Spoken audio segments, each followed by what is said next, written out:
বিয়ের তৃতীয় দিনের মাথায় আমাকে আমার শাশুড়ি মা ডেকে বলেছিলেন, শোনো বৌমা, তোমাকে এই বাড়িতে আমার ছেলের সাথে বিয়ে দিয়েছি, মানে এই না যে তুমি আমার বাবার বাড়ির আদর থেকে বঞ্চিত থাকবে। হয়তো আমি তোমার আপন মা নই, তবে আমি তোমার দ্বিতীয় মা। আমি চাই তুমি পড়াশোনা করো, নিজে প্রতিষ্ঠিত হয়ে চাকরি করে নিজের পায়ে দাঁড়াও। আমার ছেলের উপরেও যেন তোমাকে নির্ভরশীল হতে না হয়। শাশুড়ির মুখে এহেন কথা শুনে আমি অবাক। আমি অহনা, এবার বিবিএ কমপ্লিট করেছি। বাবা বড়লোক বাড়ির সুদর্শন পুত্র দেখে আমাকে বিয়ে দিলেন। শাশুড়ির মুখে এসব শুনে আমি অবাক হলেও খুশি হই। যাক, আমি তাহলে এবার এমবিএ পড়ার সুযোগ পাব।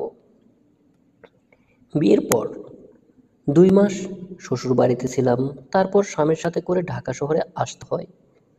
2 মাস শাশুড়ি যেন আমার দ্বিতীয় মা হয়ে উঠেছেন। এত ভালোবাসা, এত যত্ন করে খাওয়ানো আমার খুব ভালো লাগতো। বিয়ের সময় আমি এতটা কান্না করিনি যতটা কান্না আমি শ্বশুরবাড়ি থেকে ঢাকা যাওয়ার সময় করেছি। আমার মা বাবাও অবাক হয়েছিলেন। ঢাকায় আসার পর আমার স্বামী অনেক আমাকে এমবিএ ভর্তি করিয়ে দেন, কিন্তু সংসারের কাজ ও পড়াশোনা যেন আমার উপর চাপ সৃষ্টি করেছে।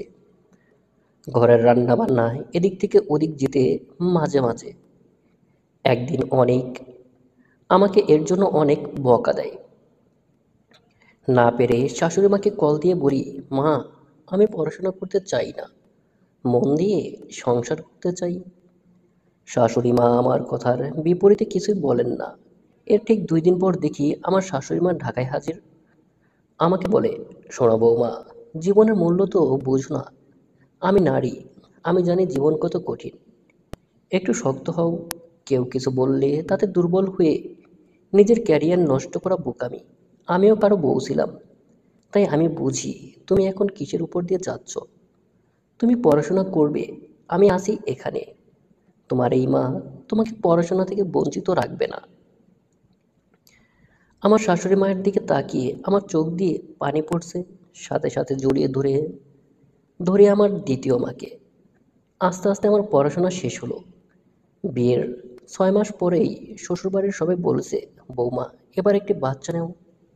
কিন্তু আমার শাশুড়ি মায়ের একটাই কথা, বেঁচে থাকলে বাচ্চা আল্লাহর রহমতে সে হবে, কিন্তু নিজের পায়ের নিচের খুঁটি শক্ত থাকলে শেষ বয়সে সুখী নারী হতে পারবে।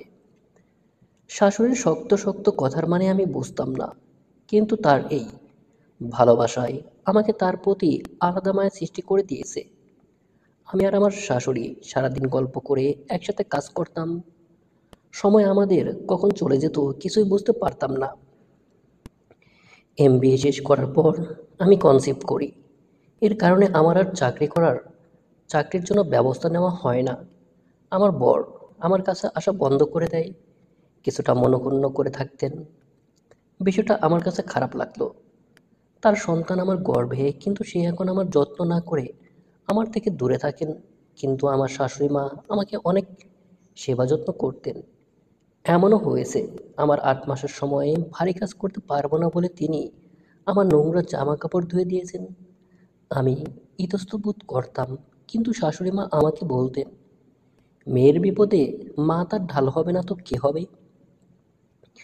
এবারও আমি জড়িয়ে ধরে আমার শাশুড়ি মাকে। আমার প্রথম কন্যা সন্তান হলো।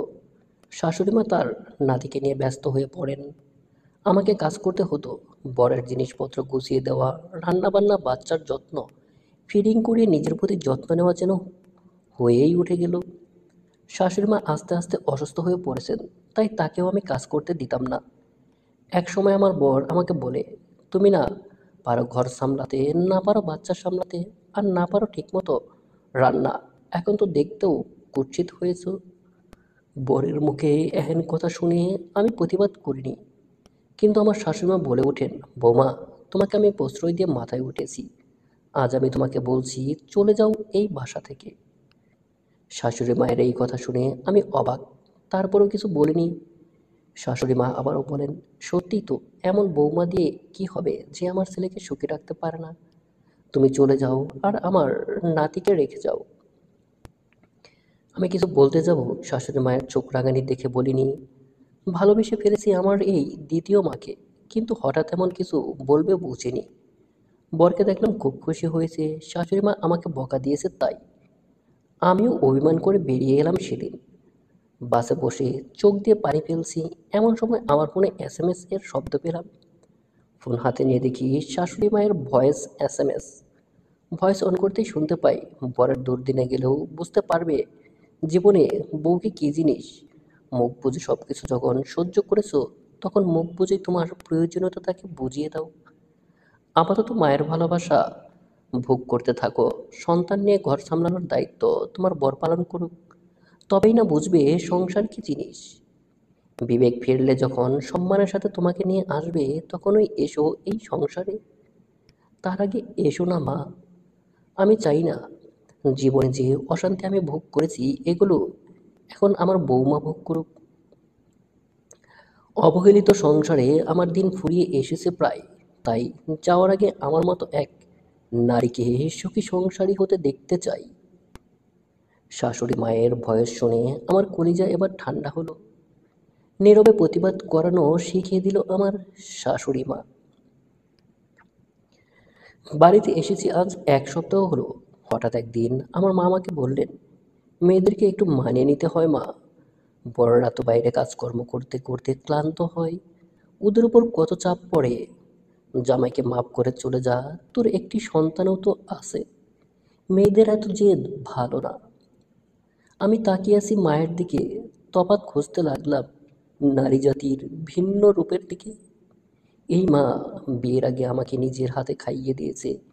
এই মা আমার সন্তান হওয়ার সময়ও আমার শাশুড়ি মায়ের সাথে মিলে অনেক কিছু করেছে। মা আমাকে অনেক ভালোবাসে, আমি এটা মানি। কিন্তু সমাজের ভয়তে এই মা আমাকে অবহেলার সংসারে ফিরে যেতে বলছে। পুরুষের মূল্য আমার মায়ের কাছেও যেন অধিকতর। বিয়ের পর নারীদের মূল্য নিম্ন স্তরে। ঠিক 8ম দিনে আমাদের বাড়িতে হাজির হয় আমার স্বামী অনেক। ওর কোলে আছে আমাদের মেয়ে। অনেক আমার কোলে আমাদের মেয়েকে দিয়ে বলে, এই একটি সপ্তাহ সংসার সামলাতে যে অনেক হিমশিম খেয়েছি আমি। বাচ্চা সামলানো, রান্না করা, ঘর গোছানো, এসব করে যেন আমার মাজার হাড় আরো বেশি ক্ষয় হতে লাগলো। 1 সপ্তাহে যদি আমার এই হাল হয়, তোমাকে তো কাজগুলো প্রতিদিন করতে হয়। তোমার দিকটা না ভেবে আমি অনেক কথা শুনিয়েছি, আমাকে ক্ষমা করে দিও। এতদিন আমার বরের ভিতর আমার শ্বশুরের আবির্ভাব দেখেছি, এখন যেন আমার শাশুড়ির আবির্ভাব দেখলাম। বরের বিবেক ফিরে এসেছে। পর ও মেয়েকে নিয়ে ঢাকা ফিরে যাব, এমন সময় পিছনে ফিরে মাকে বললাম, তুমি বলেছিলে না মেয়েদের এত যে ভালো না। তুমি 1 মা হয়ে আমাকে ঠেলতে চেয়েছো ওই অবহেলার সংসারে। আর আমার আরেক মা চেয়েছে আমি যেন অবহেলার সংসার না করি, বরং এমন সংসার পাই যেখানে বরের দেওয়া ভালোবাসা ও সম্মান দুটোই থাকে।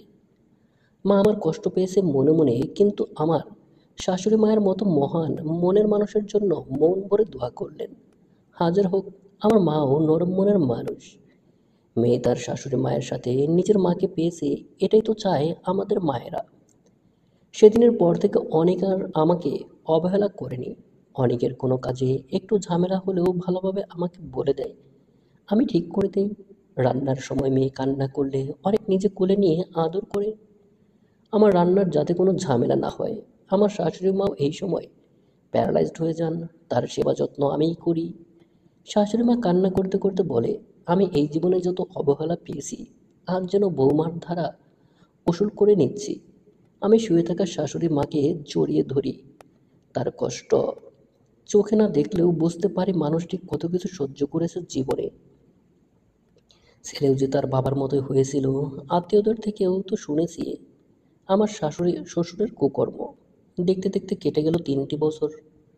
আজ আমার আরেকটি মেয়ের জন্ম হলো, কিন্তু আজ আমার শাশুড়ি মা বেঁচে নেই। তিনি মারা গেছেন। আজ 1টি বছর হয়ে গেছে।